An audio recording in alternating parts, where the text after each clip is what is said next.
오늘 주신 하나님 말씀은 요한복음 6장 35절 그리고 41절부터 51절 함께 봅니다. 제가 먼저 35절 읽습니다. 예수께서 이르시되 나는 생명의 떡이니 내게 오는 자는 결코 줄이지 아니할 터이요 나를 믿는 자는 영원히 목마르지 아니하리라. 하늘에서 내려온 떡이라 하심으로 유대인들이 예수에 대하여 수군거려 이르되 이는 요셉의 아들 예수가 아니냐. 그 부모를 우리가 아는데 자기가 지금 어찌하여 하늘에서 내려왔다 하느냐. 예수께서 대답하여 이르시되 너희는 서로 수군거리지 말라. 나를 보내신 아버지께서 이끌지 아니하시면 아무도 내게 올 수 없으니 오는 그를 내가 마지막 날에 다시 살리리라. 선지자의 글에 그들이 다 하나님의 가르치심을 받으리라. 기록되었은즉 아버지께 듣고 배운 사람마다 내게로 오느니라. 이는 아버지를 본 자가 있다는 것이 아니니라. 오직 하나님에게서 온 자만 아버지를 보았느니라. 진실로 진실로 너희에게 이르노니 믿는 자는 영생을 가졌나니 내가 곧 생명의 떡이니라. 너희 조상들은 광야에서 만나를 먹어서도 죽었거니와 이는 하늘에서 내려오는 떡이니 사람으로 하여금 먹고 죽지 아니하게 하는 것이니라.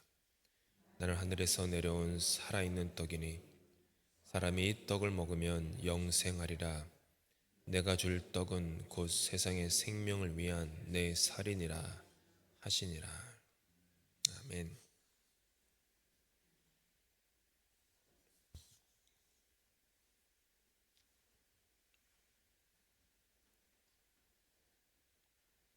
본문에 보면은 군중 속에 유대인 몇몇 사람들이 무척이나 화가 나 있습니다. 불편해하고 좀 그럽니다. 이유는 이거였죠. 어떻게 자신이 하늘에서 내려온 생명의 떡이라고 말할 수 있단 말인가? 어떻게 예수라는 저 사람이 스스로를 하늘에서 내려온 생명의 떡이다 라고 말할 수 있느냐? 참람하다. 그 얘기죠. 근데 그들이 생각하는 그들이 이렇게 화가 난 근거는 예수를 몰랐기 때문이 아니었습니다. 오늘 보니까 우리가 예수를 아는데, 그렇죠, 알아서 화가 난 겁니다.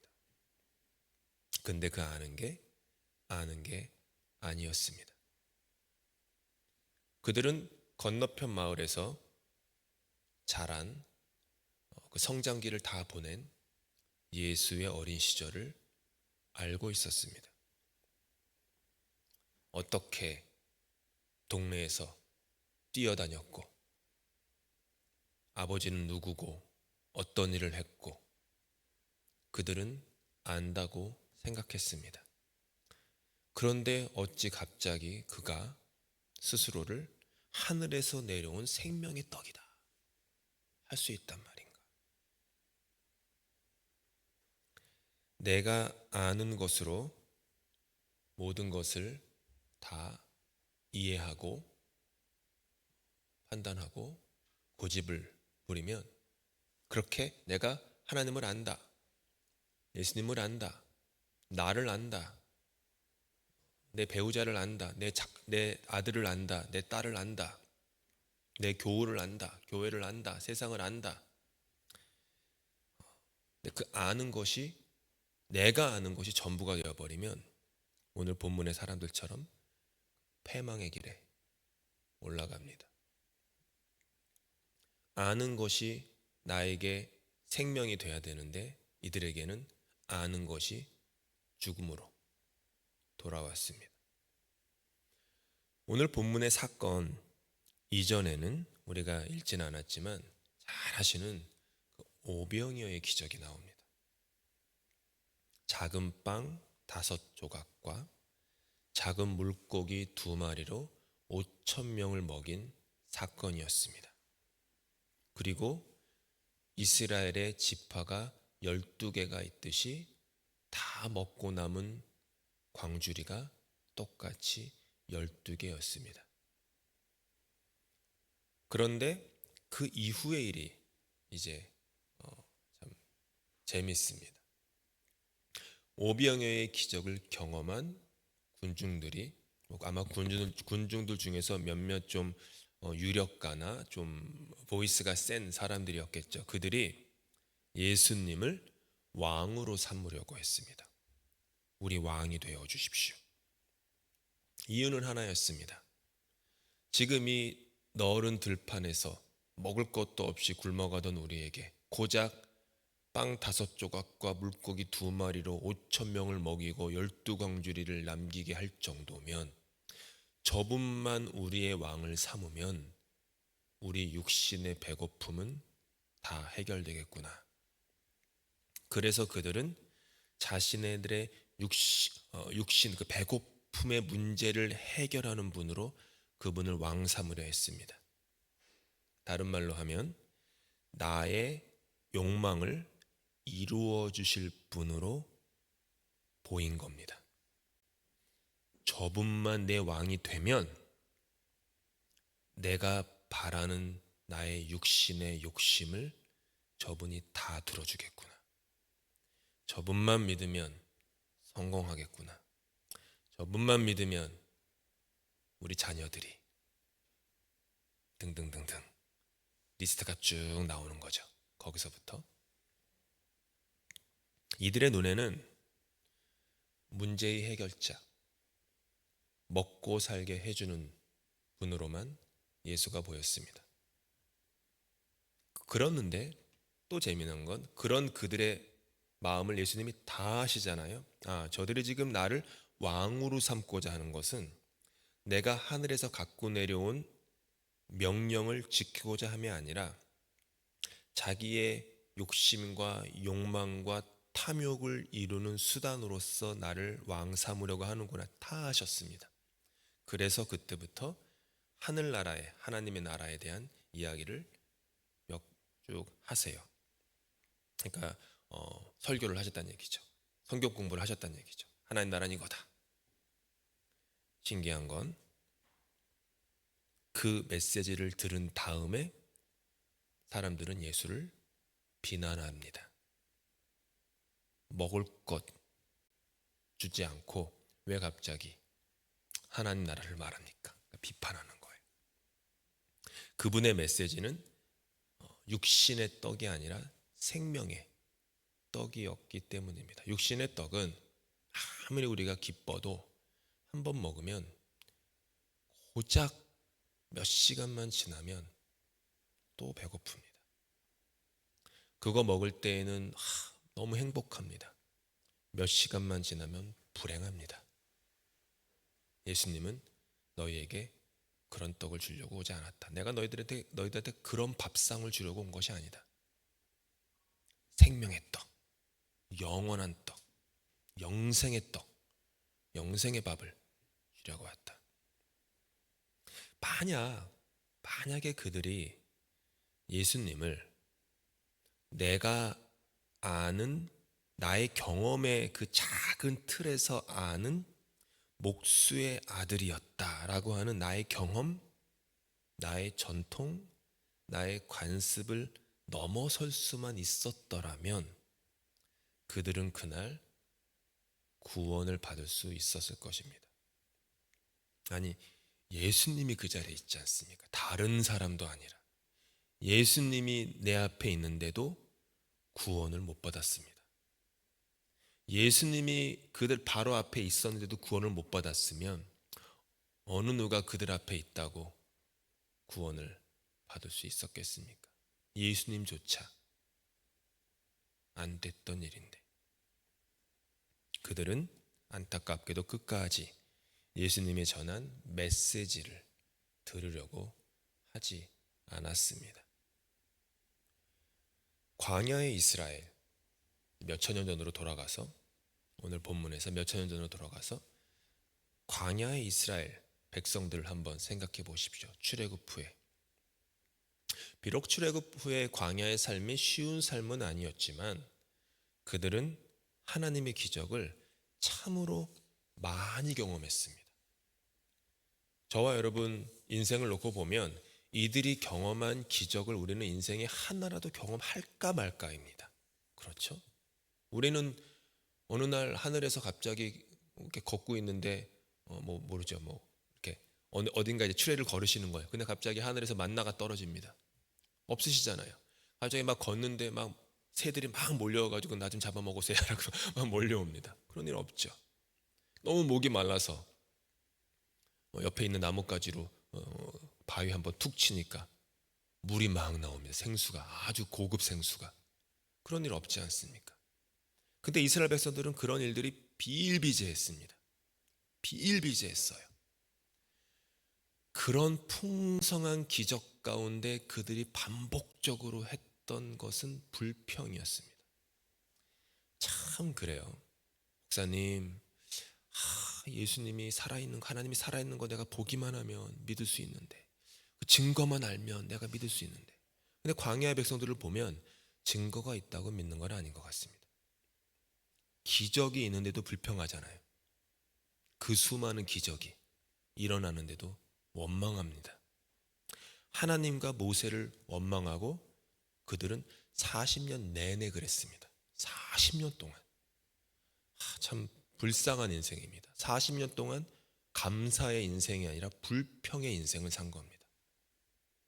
우리를 왜 자유롭게 해가지고 애굽에서 노예로 살 때에는 그래도 고기 한 덩이는 먹었는데 막 이러면서 불평하고 원망하고 그때를 오히려 더욱 또 그리워하고, 즉 그들이 가진 것은요, 믿음은 좋은 음식 먹는 것, 즉 내 유익, 나의 유익, 그것이었다라는 겁니다.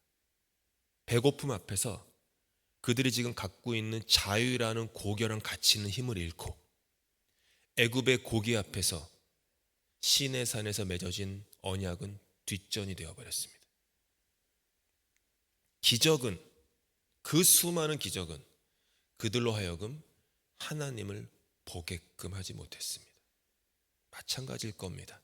지금 우리가 만약 하나의 기적만 일어난다면 내가 더 잘 믿을 텐데, 예수 떠난 나의 자녀들이 그들의 인생에 하나님의 기적 하나만 경험하면 다시 교회로 돌아올 텐데, 과연 기적이 우리를 꼭 그렇게 만들 수 있을지는 성경을 보니 참으로 의문입니다. 그리고 오늘 본문에서 우리는 광야의 그들과 똑같은 사람들을 만납니다. 오병이어의 기적을 경험했습니다. 오병이어입니다. 근데 불평합니다. 믿음이 없어서 불평했다기보다는 믿음이 잘못됐기 때문에 불평하는 겁니다. 몰랐기 때문에 불평했다기보다는 알았다고 착각했기 때문에 불평한 겁니다. 하나님을 안다는 믿음, 즉 하나님은 나의 필요를 위해서 이러저러하게 일하신다라고 하는, 어떻게 보면은 이기적인 믿음, 내가 성경의 말씀을 다 안다라고 하는 오만한 믿음, 예수의 어린 시절을 다 아는데 무슨 메시아냐 하는 우물한 개구리의 믿음이었던 것입니다. 믿음은 나의 힘으로 얻는 것이 아닙니다. 그렇게 되면 하나님이 선물로 주신 믿음이 나의 신념이 돼버립니다. 그러니까 내가 일으키는 확신의 범주에, 그 울타리에 갇히게 됩니다. 그러니까 내가 얻는 것이다, 내가 붙잡는 것이다, 내가 취득하는 것이다, 내가 얻어낸 나의 트로피와 같은 것이다 라고 믿음의 주체가 누가 되는 거예요? 그런 생각들이 계속 오랫동안 쌓이다 보면 믿음의 주체가 내가 되는 겁니다. 내가 되는 거예요. 성경에서는 믿음의 주요, 온전케 하시는 예수를 바라보라고 말하지 않습니다. 우리가 잘 아는 말씀이에요. 믿음의 주요, 온전케 하시는 예수를 바라보라. 뭐라고요? 믿음의 주. 믿음의 주관자는 그리고 그 믿음으로 우리를 온전케 하시는 분은 예수다. 근데 어느 순간 믿음의 주가 내가 될 때가 있습니다. 그러다 보면 내가 믿고 있는 바를 고집합니다. 하나님의 목적, 하나님의 계획, 뒷전입니다. 말씀을 저도 다 경험해봤지만 말씀을 읽어도 내가 믿고 있는 바 혹은 나에게 유익한 말씀만 쏙쏙 뽑아냅니다. 그것과 결이 다른 도전과 심판의 말이 있으면 슬쩍 옆으로 치웁니다. 취사 선택하는 거죠. 노력으로 얻어지는 것이 되기 때문에 값없이 주어지는 은혜의 선물이 되지 못하는, 그러니까 값없이 주어지는 은혜의 선물이 인생에 없으면 당연하게 나올 수밖에 없는 게 뭘까요? 불평이죠. 불만이죠. 원망이죠. 삶이 은혜다. 내 남편, 내 아내, 정말 하나님의 은혜다. 그러면 아내와 남편에 대한 불평, 불만이 사라집니다.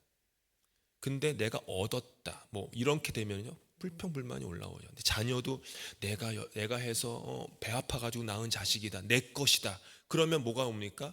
불평, 불만이 오죠. 선물인데, 아무것도 나는 공로 없는데 주어진 건데, 감사와 만족이 올라옵니다.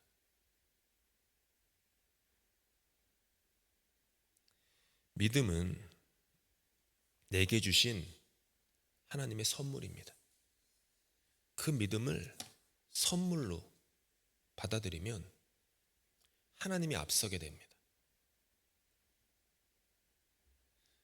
믿음을 가지고 하는 사역 가운데 내가 드러나지 않습니다. 하나님이 드러납니다. 한번 우리가 저를 포함해서 각자, 저는 제가 여러 가지 하는 사역이 있고 다 사역들이 있습니다. 그러면은 내가 하는 사역 가운데 드러나는 분이 누군가를 한번 보십시오.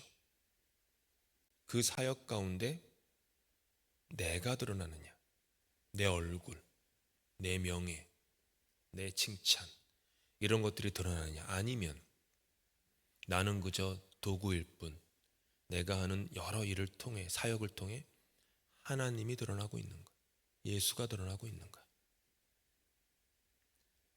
믿음의 삶으로, 믿음을 이렇게 받은 것으로, 내게 주어진 것, 나 같은 죄인에게, 죄인 중에 괴수인데 어떻게 나한테 이런 믿음의 선물을 주실 수 있을까? 겨자씨만한 믿음도 산을 옮긴다고 했는데, 믿음의 양이 대단해가지고 그런 거 아니에요. 겨자씨만한 이 작은 믿음 하나도 산을 옮깁니다. 근데 우리한테는 예수님이 그 말씀에, 그런 겨자씨 보신 적 있으신가요?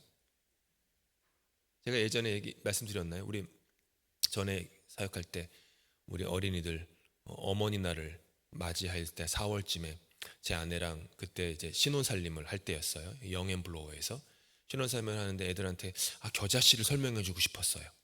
그런데 어떡할까 고민하다가 그 영 스트릿을 훑으면서 겨자씨를 구하러 다녔어요. 겨자씨가 없는 거야. 간신히 구한 게 식용 겨자씨, 그 집락 조그만 거, 손바닥보다 작은 거에 담겨진 거, 그걸 샀습니다.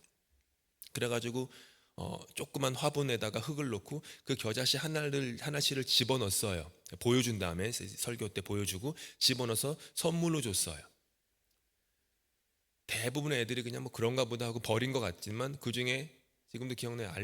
알리사라고 하는 그 여자아이, 걔는 그거를 물을 주고 식용 겨자씨에 물을 주고 몇 주에 저한테 오더니, 목사님 싹이 났어요.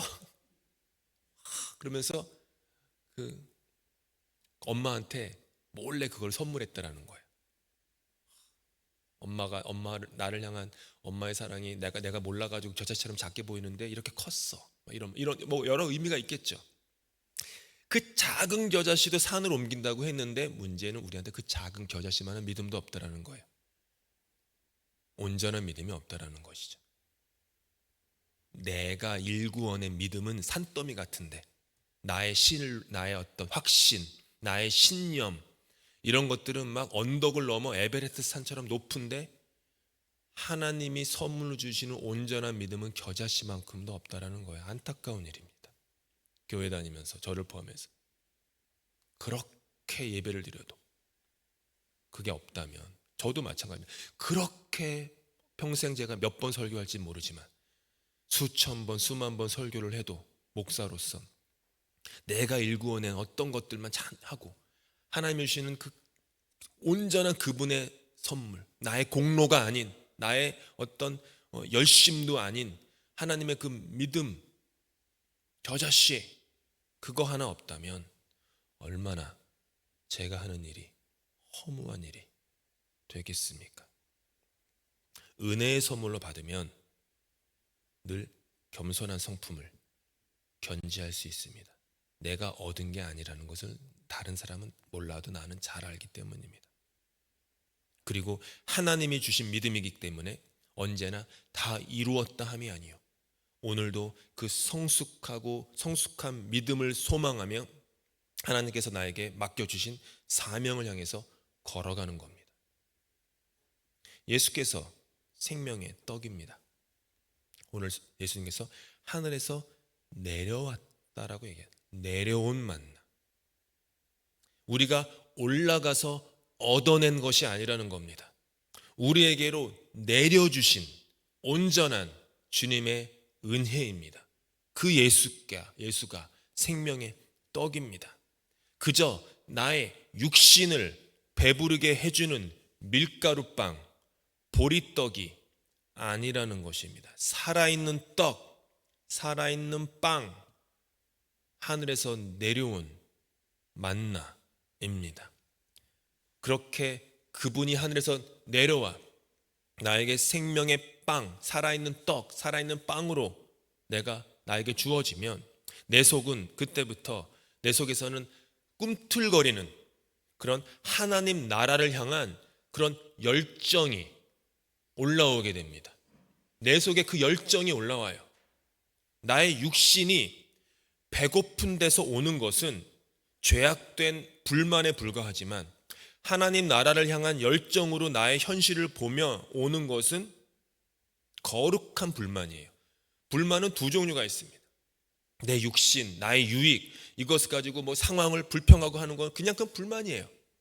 근데 하나님의 사명, 하나님의 마음, 그분의 뜻을 바라보면서 나의 현실에 만족하지 못하. 내 하나님 나라가 저렇게 있는데 내가 이렇게 살면 안 되는데, 주님이 나에게 이런 비전을 줬는데 내가 지금 이러고 주저앉아 있으면 안 되는데, 주님이 우리에게 이런 꿈을 주셨는데 우리가 이렇게 멈춰 있으면 안 되는데, 그러면 그게 어떤 불만입니까?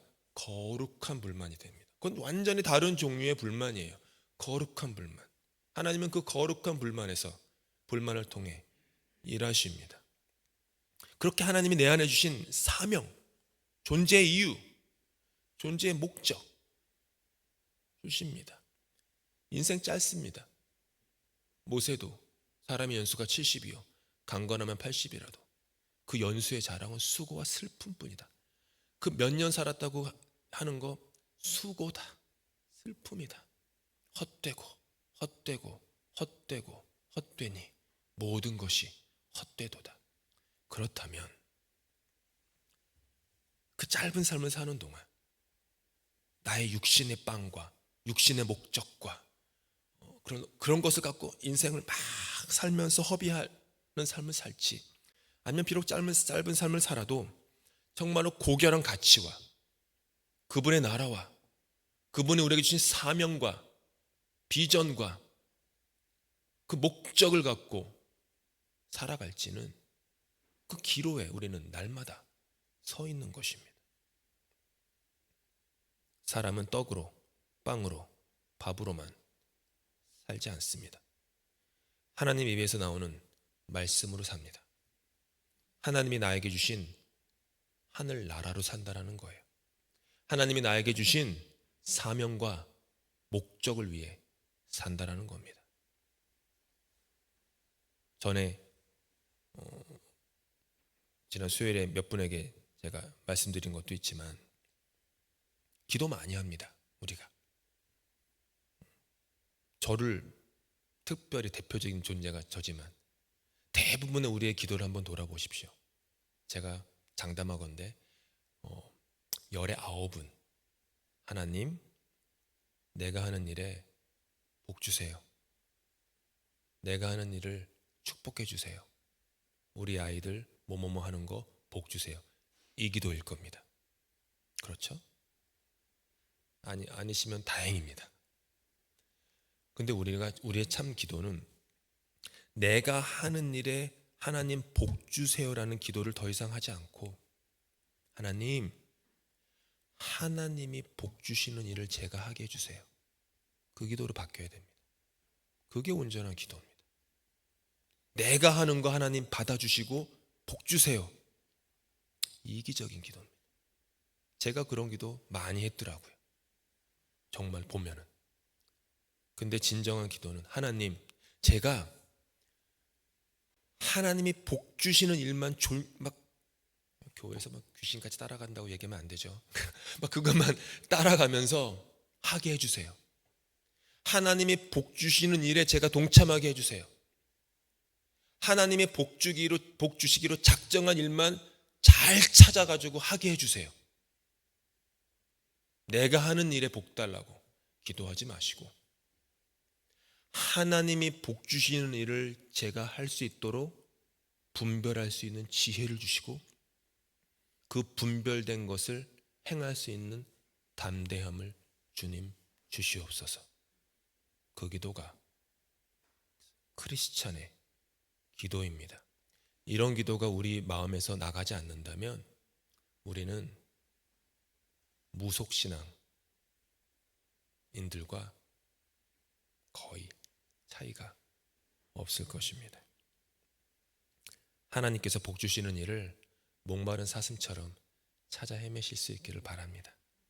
하나님이 복 주시는 일을 이 교회가 할 수 있도록 기도하실 수 있기 바랍니다. 내가 아니라 하나님이 하시는 것입니다. 주님께서 다 우리에게 주셨습니다. 너희는 가서 모든 민족을 제자로 삼아 아버지와 아들과 성령의 이름으로 세례를 베풀고 혹은 주고 내가 너희에게 분부한 모든 것을 가르쳐 지키게 하라. 그 말씀에 다 쓰여 있으니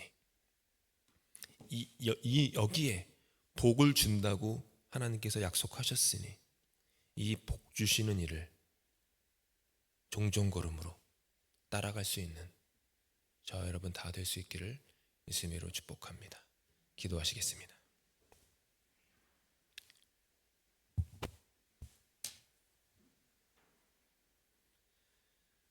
내가 하는 일에 복 달라고 수없이 많은 기도를 주님께 드렸었습니다.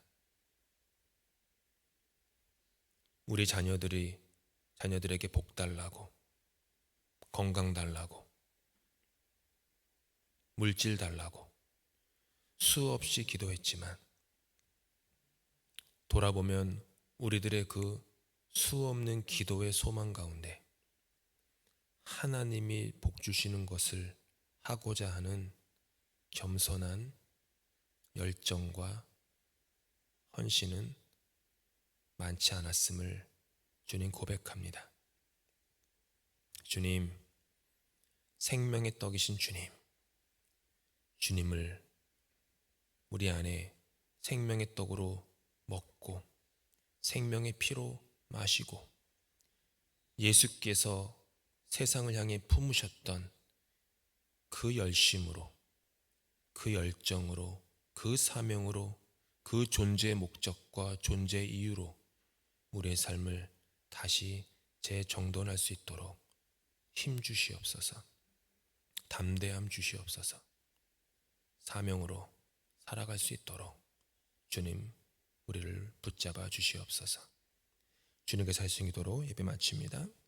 하늘에 계신 우리 아버지의 이름을 거룩하게 하시며 아버지의 나라가 오게 하시며 아버지의 뜻이 하늘에서와 같이 땅에서도 이루어지게 하소서. 오늘 우리에게 일용할 양식을 주시고 우리가 우리에게 잘못한 사람을 용서하여 준 것 같이 우리 죄를 용서하여 주시고 우리를 시험에 빠지지 않게 하시고 악에서 구하소서. 나라와 권능과 영광이 영원히 아버지의 것입니다. 아멘.